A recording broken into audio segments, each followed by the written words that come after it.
A marching drum beat begins, followed by the sound of English soldiers marching in rhythm. There's galloping of horses from a distance, and the rhythmic clash of armor.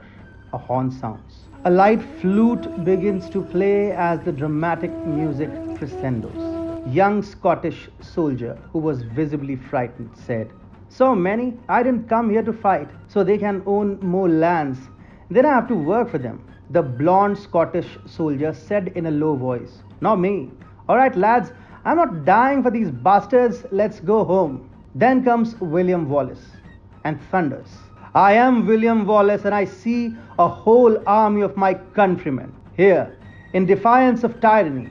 You've come to fight as free men, and free men you are. What will you do without freedom? Will you fight?" He goes on to deliver an iconic speech that galvanizes the whole Scottish army to fight against the mighty English.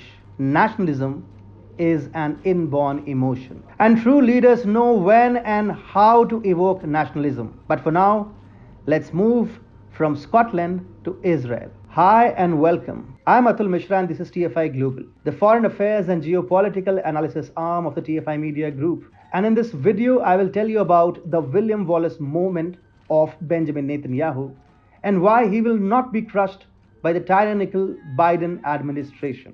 Last month, TFI Global predicted Biden doesn't want Netanyahu to remain the Prime Minister of Israel, but he may end up helping him get the top chair again. And now we are getting vindicated, as Israel's Prime Minister Benjamin Netanyahu is quite convincingly making an issue out of Biden's desperation to revive the Iran nuclear deal, that is, the Joint Comprehensive Plan of Action, or the JCPOA. Netanyahu is successfully making Israelis believe that he is the only man who can avoid the catastrophe called the revival of JCPOA.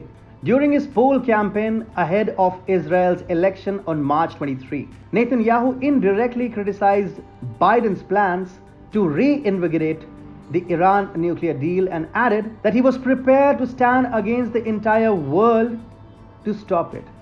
Israel's Prime Minister also said the international reality has changed. There is an intention to go back to this dangerous deal. I'm the only one who will stand against the entire world. So what Biden has done is accidentally draft a perfect election campaign script for Netanyahu. The US president, much like his former boss Barack Obama, doesn't like Netanyahu. Democrats actually hate Netanyahu because he hugged their bête noire Donald Trump. So Biden came up with a plan. He started Netanyahu by not calling him for several weeks after assuming office, reviving the Palestinian cause and working towards the Iran nuclear deal revival. But the plan has backfired badly. Consider this.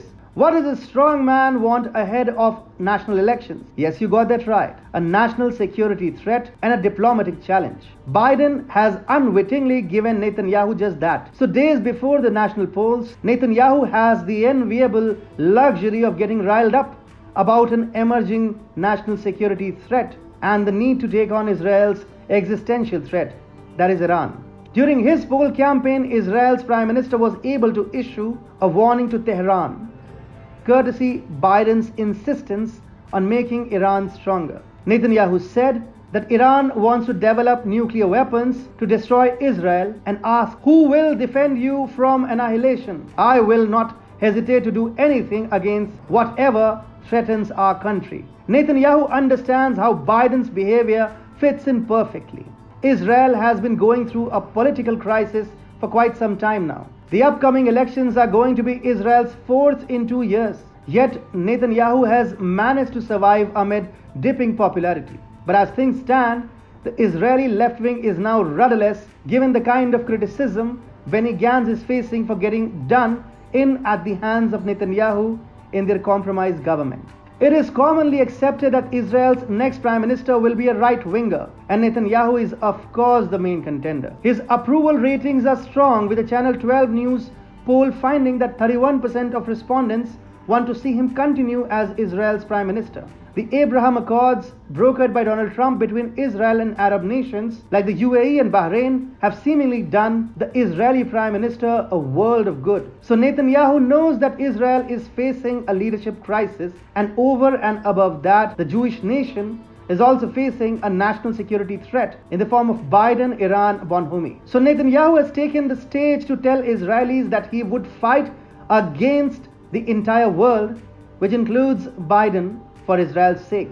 Netanyahu is deliberately capitalizing upon his fight with Biden. The way things are going, Netanyahu will sail through elections on March 23rd. And once elected, he will have a clear mandate against Biden's pro-Iran policy. It will eventually compel Biden to roll back his efforts at appeasing Tehran. So yes, this is truly the William Wallace moment of Benjamin Netanyahu, and he will not be crushed by the tyrannical Biden administration.